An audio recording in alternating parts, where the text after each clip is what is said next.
Sean here, and welcome back to Some Assembly Required, the podcast that explores the connection between our brains and our well-being. That's Dr. Kirsten Van Heerden. And let me just add to that, you're absolutely Kirsten right. is a sports psychologist at the Newton Sport Agency. Her passion for sport and performance psychology comes from her background as a South African swimmer.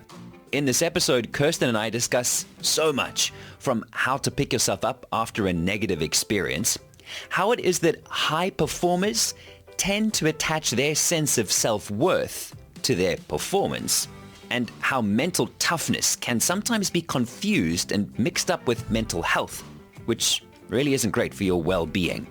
So what do you say we get into it then? This is Some Assembly Required. Roll the tape.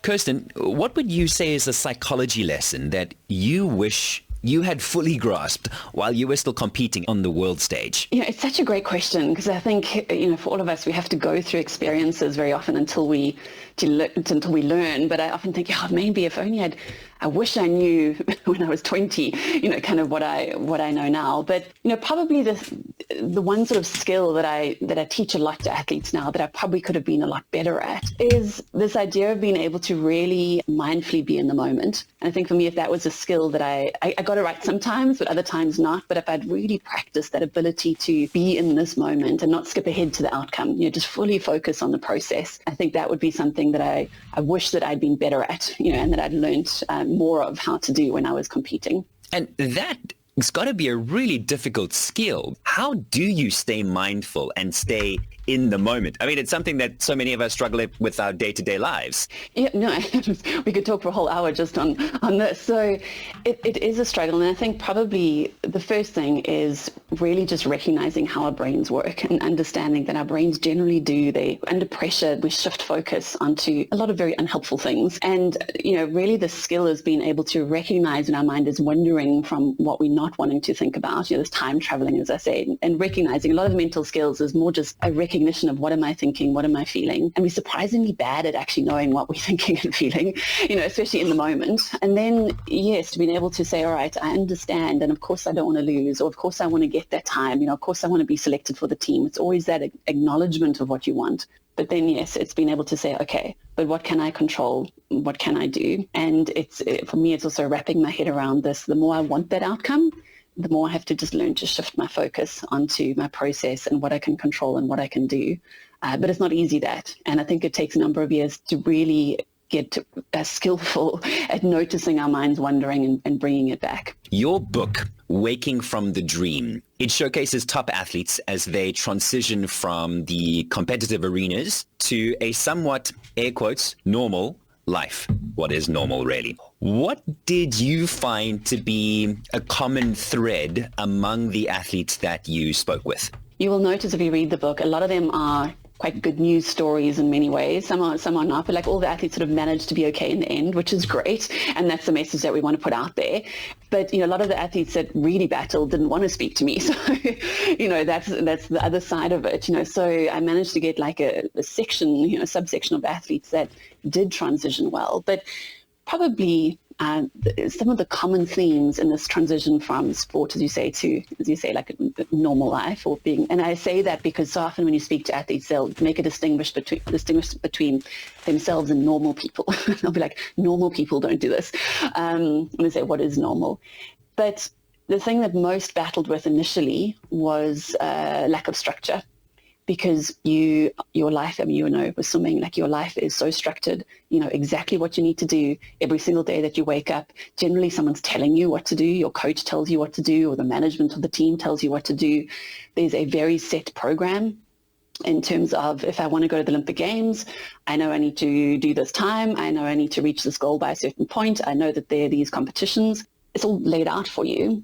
And when you wake up and you now have to decide for yourself what to do every day, and really importantly, what dream do I have beside the sporting dream, because without this other new goal, like, it's very difficult to create any kind of structure to your day, because what's driving the structure? So a lot of athletes, the common theme was initially to wake up. There was a bit of freedom, don't be wrong, for the first maybe week or two, it was amazing. But then you feel like you're in limbo, and you kind of say they battle to create the structure in their life. Those that did it better were those ones that did have an idea about what they wanted to do and had sort of something else that they could walk into. But probably the top thing was that. Then, of course, this issue of identity. Again, some better than others, but there was some struggle to redefine themselves afterwards. Even those that really looked forward to retirement, it was still this idea of so many other people would be like, hey, you're the swimmer, or hey, you're the rugby player. Yes, but who else am I? So that identity was a big struggle for them. Yeah, I can talk lots more about that, but those are probably, I say, the two. And then, well, maybe a third one, this idea of success as well, how to define success, because you've been so used to, again, a very definite outcome. I swim a time, I can see I'm progressing, I make a team. And how do you then define success in business or in life that is not so concrete? So that was also a common theme that athletes had to really kind of wrap their heads around. I mean, the book discusses moving from a competitive arena into retirement. So then what advice are you giving, Kirsten, to athletes in the competitive arena when they are facing uncertain times, so they just don't know what to expect next? The best advice that I can give the athletes that I work with is, and I know it sounds like it's a kind of a Hallmark card type of thing, but we really have to focus on the things that you can control. And I think we all found that during COVID, people were saying, when is it going to end? What's going to happen? How is it? And the problem is we just don't know. We just don't know. And so when we get caught up in these uncertainties and these uncontrollables, it just drives us anxiety. And I'm not saying, again, you have to like these uncontrollables, but we all have them. And again, I spoke about shifting focus. How do we just shift back to, what can I do? Yes, you can't go training, but what can you do at home? You don't know that the Olympic Games is definitely going to go ahead. You don't even know if you're going to compete even when you're there, because maybe you get tested positive for COVID on the day of your race. But it's crazy, as you said, you have to deal with this. But again, when our mind shifts onto that, we can just go down this rabbit warren of thoughts that are just incredibly unhelpful. So again, I'll come back to always acknowledge, but then back to it's completely uncontrollable. And I think the problem for a lot of athletes, and probably a lot of people, we kind of, and include myself, control freaks, where we want to control everything. And it's really helping athletes make peace with the fact that there are these uncontrollables in life. But then what can you control? And let's make sure we do that really, really well. Is there any evidence that shows that thinking positively can change our perspectives? I'll say up front, and anyone that knows me or works with me knows I don't necessarily like just positive thinking. And I think the term that sometimes gets used now is toxic positivity. Be positive and it'll all be fine. Like, it's not that simple. And yes, you might be trying to think positively. The back of your mind, you're still stressed. There's still very real difficulties that you're having to face. So yes, sometimes our thinking, but linked to our behavior, can and has to have effect on our perspective, but it's what thinking. And you say, I don't want positive thinking, we want correct thinking. So how do we think correctly about what we're doing? And it's often neither positive or negative. It's actually pretty neutral almost, as we speak about the controllables. Yeah, it's positive perspective, positive thinking, I don't think works, and I don't think actually changes anything. Think correctly about a situation. Like this, what is correct? Well, what can I control? Let me focus on that. What perspective can I take that helps me in the situation? And yes, maybe it's a more positive perspective. Maybe I can say that. It definitely has an impact on how, how we view the world. But it's also linked to behaviors. Often we leave that out as psychologists. You want to change your thinking, but we also need to change our habits and our behaviors. And someone said to me once, anxiety lives in our habits. And what we mean by that is, when you anxious, we often habitually do something. So do you even know what you're doing when you are anxious? And then how do you kind of break that cycle? So instead of this habit, how do we form a new habit? So I think you have to work both on the thoughts and the behaviors, but not just positive. Often we talk about optimism rather, and essentially optimists always acknowledge the reality of the situation, which you must, and the facts of the situation.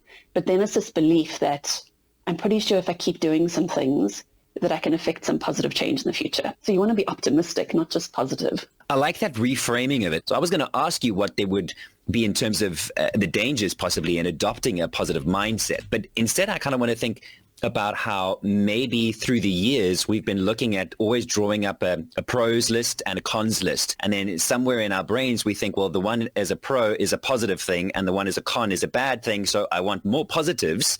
But I really like this idea of being optimistic, but at the same time, understanding the reality that you're working within. Absolutely. As you said, like where do we, just because it's a pro doesn't necessarily mean that's positive, but we link it to that. And it's the same with emotions. I think we talk about positive emotions or negative emotions, and some emotions are maybe just more uncomfortable, but it's very appropriate. Like let's say some stress, people have been stressed out. Like it's uncomfortable to feel that, but no wonder you are. And, our emotions can tell us something. It tells us about, what we value in life, what's meaning, what's going on around us. And so we just think, well, I must just have positive emotions only, positive thoughts only. Well, as human beings, we have the whole width and breadth of, emotion and thought. And it's kind of like saying, well, we're only going to, like, there's just blue. Well, no, there's many, many different shades of blue. There's just this, we need to have the nuances of emotion. But if we label it as a negative emotion, then we want to get rid of it. And maybe going back to some of your question around with COVID, a lot of athletes almost experience like a grief process because, you're losing, like this, your goals, you know what I mean? Or, the loss of a future that you thought you were going to have. And in that moment, grief is a really tough emotion, and we'd label it as a negative and people want to take it away. But you have to feel that, like, of course. And it is incredibly sad, and we have to more help you through that grieving process. So I think, it's not helpful when we label things as negative or positive. It should be more like comfortable or uncomfortable, or helpful or unhelpful. Sure. And I think to echo on that, grieving is a situation. Some people may have lost a job or a particular idea that was going to happen, and it's appropriate for them to grieve that. Just as it would be appropriate for somebody to grieve the loss of a family member. Sometimes we think, well, I can't possibly be grieving about a job that I've lost to the same extent as a family member. But you are dealing with the emotions, as you say, and you do need to go through that gauntlet to be able to get to the other side. I think there's a lot that happens in that process to set you up better for future endeavors. Absolutely. People mean very well when they want to, take it away from you. Again, this is when people just be positive, it'll all be fine in the end. And I say it's actually it's unkind, because it's really, people don't intentionally be unkind, but it's unkind in that it's not really acknowledging the reality of that person. And as you say, like a loss of a job, or the loss of a goal, loss of a dream. And I say athletes also, well, it's just the Olympic, you know what I mean? There's bigger problems in life. You're like, well, for this person, it's incredibly meaningful. And so it's a loss. And so we grieve the loss. You say these hierarchies that we have in our head, but, and I get losing someone, like if someone passes away, it is very difficult, but it's no less meaningful to someone when they lose their job or, say, a goal that they had. Yeah, I hear you. For a sports psychologist, I just want to see if I understand the terms correctly or if they are different. We're talking about thinking positively, but how does mental strength or mental toughness differ from thinking positively? Yeah, it's a great question, that. I think, and even recently I've been doing some more reading on even this term mental toughness, and saying it's quite it's almost got like this militaristic kind of thing of just tough it out, and just keep going and kind of batter through things. And people are saying maybe we should rather use the word mental flexibility. Okay. And as recently saying to someone, if you think about, like I was using rugby as an example, when guys score tries, like generally the the job is to try and go between defenders, you know what I mean? You're running through spaces, you're not just running head on into, guys that are tackling you. You can, but you're going to get pretty tired. So yeah, we don't just batter through things. Yeah, like we want to be able to, it's great, like you need to maneuver around it. And so, yeah, I think, say, mental flexibility, if we want to use the word mental toughness, it comes back to, again, the best athletes in the world are generally the ones that say that know the facts of the situation. They don't ignore the facts of the situation, because only when they actually acknowledge it are they able then to better cope with it. And say positively is just, you tend to ignore the reality, and that's never helpful.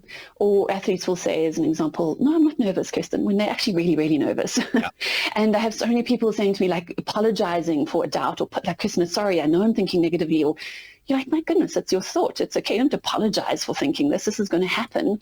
So for me, mental toughness, again, is much more of, or mental flexibility, if you want to call it that, as you said earlier, insight into what am I thinking, what am I feeling. We don't have to be afraid of our thoughts, we don't have to be afraid of our emotions, but then developing the skill set and the mental tools to be able to navigate your way through it.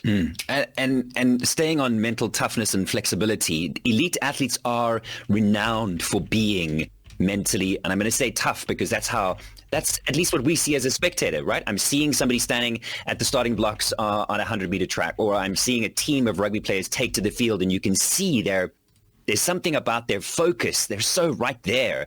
If it's not the natural disposition of an athlete, what sort of effect does adopting this, I'm going to say persona, because sometimes we have to fake it till we make it, what does adopting that sort of persona have on an athlete or anyone that sort of stonewalls through things? What is the effect of that trait? Yeah, like it's, as you say, like some athletes thrive in the competitive environment, and when there's huge amounts of pressure, and actually brings out the best of them. Others, as you say, it's something that they really have to work on, and they have to kind of to learn. And there's some real benefits to it, which is, you say, it can help you under really pressurized situations to execute your skill. So basically, really, if we talk about executing your skill, under pressure, whatever that might be, swimming across a swimming pool, passing a ball, kicking, through the rugby posts. So when it counts, can you actually perform? And so, developing those mental toughness skills are critical for that. And they can somewhat transfer into life. But the downside to that is that we often get mixed up between mental toughness and mental health. And so athletes begin to think, well, I'm mentally tough. This is it. You know what I mean? I can't possibly have any issues, or feel sad or be battling or not coping. And so we've developed this idea of this is the persona, this is what it is, this is toughness. And then we've left out the side of, hey, you're a person, you're not just a player. And great that you can execute under pressure, but there's so much more to life and being a person and being an athlete. So I'd say it's very good for performance, but weirdly enough, it can be detrimental for well-being in some respects. And understanding that, like you quite rightly say, you're a human being. You're still going through other things, and it is that their job is on the world stage, I suppose, and they're constantly being looked at least that feeling of people are judging you, they're tracking your progress, they're understanding where you're at, they're trying to figure out what you've done so that they can improve their performance based on what you've already done. We all experience highs and lows in our daily life. But for an athlete, that may very well mean that their high is shared live with thousands of enthusiastic spectators, or even on a global audience stage of millions. And then their lows are also very much public. Can those skills of being able to deal with that pressure be taught? And let me just say, you're spot on. And I think there are very few jobs in the world that are as public and as emotive as a professional athlete. Like maybe politics gets people emotive, but like if I mess up in my job, like the athlete that I work with maybe knows, you know what I mean? Or here I mess up in this podcast, we can just edit it out and it's great, but yes. But yeah, you're right. The highs and lows, your life now with social media as well. I mean, goodness, like your life is laid bare, in front of, just say hundreds and thousands of people, and everyone feels like that they have this right to you as an athlete. So for sure, those skills can be taught, and I feel very strongly that these are skills that should be being taught from a young age, obviously age appropriately. I don't think a 6-year-old should be sitting in a sports psychologist office, but I think, 6-year-olds that are, learning to play, like age appropriately, teach them different breathing techniques that they can help if they're getting nervous, butterflies in their tummy, what do they do? And then you build with that. I find it much more difficult when an athlete comes at like 22, 23, and now like, okay, now we have to, develop some of these skills. So, I think that this should be part and parcel of stuff that we're teaching children at school. And so often athletes will say, Kirsten, people say, well, just be confident. And you say, well, just believe in yourself. And I always say, but how? Like, how do I do this? And I was like, the how, but if you've already got these sort of bad habits of thinking, it's a little bit tougher to undo them.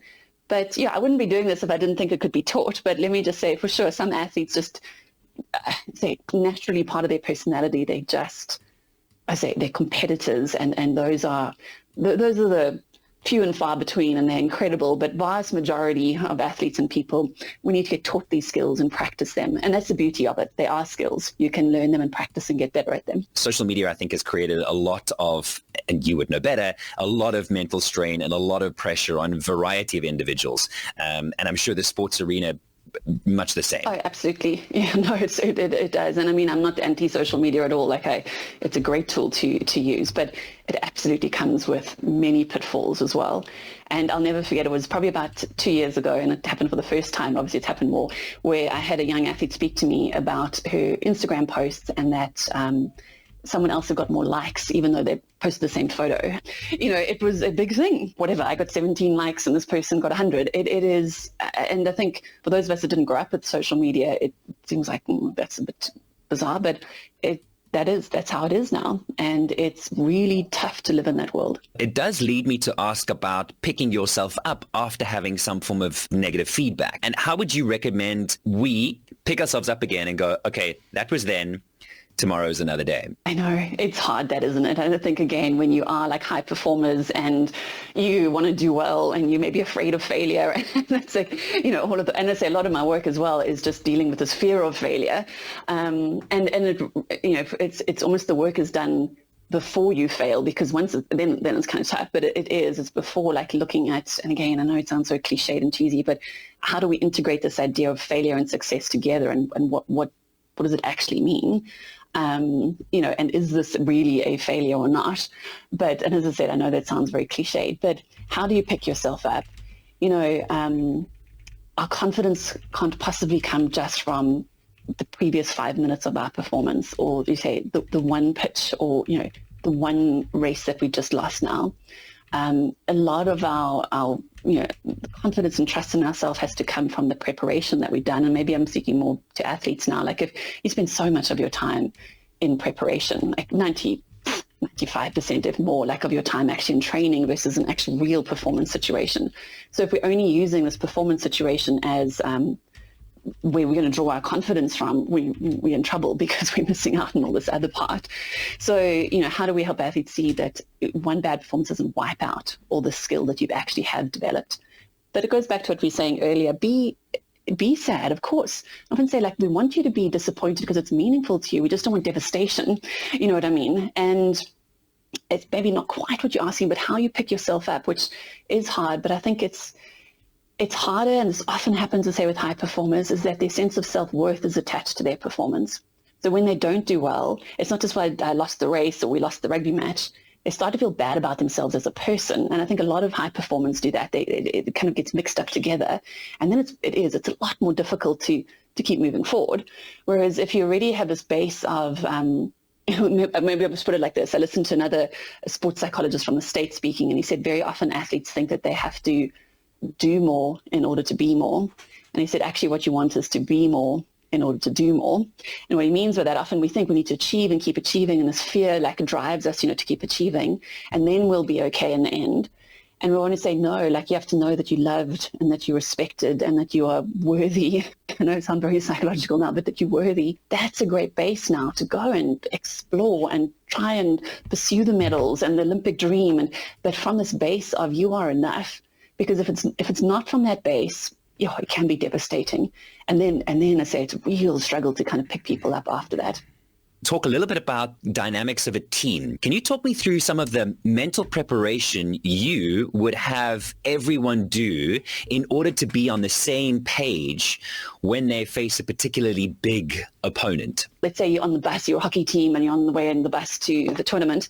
Some athletes just want to sit at the back and listen to some music. Others want to be reading their book. Others want to be having a laugh and, fun. But what happens sometimes is the person sitting at the back, generally this is what happens, listening to some music, people are, hey, come on, like, stop being so quiet, come and join us, and the person's like, I just want to be, be by myself. And so I think for teams to really understand what their teammates need, no, they just need to sit at the back of the bus and be able to relax. That's the way that they prepare.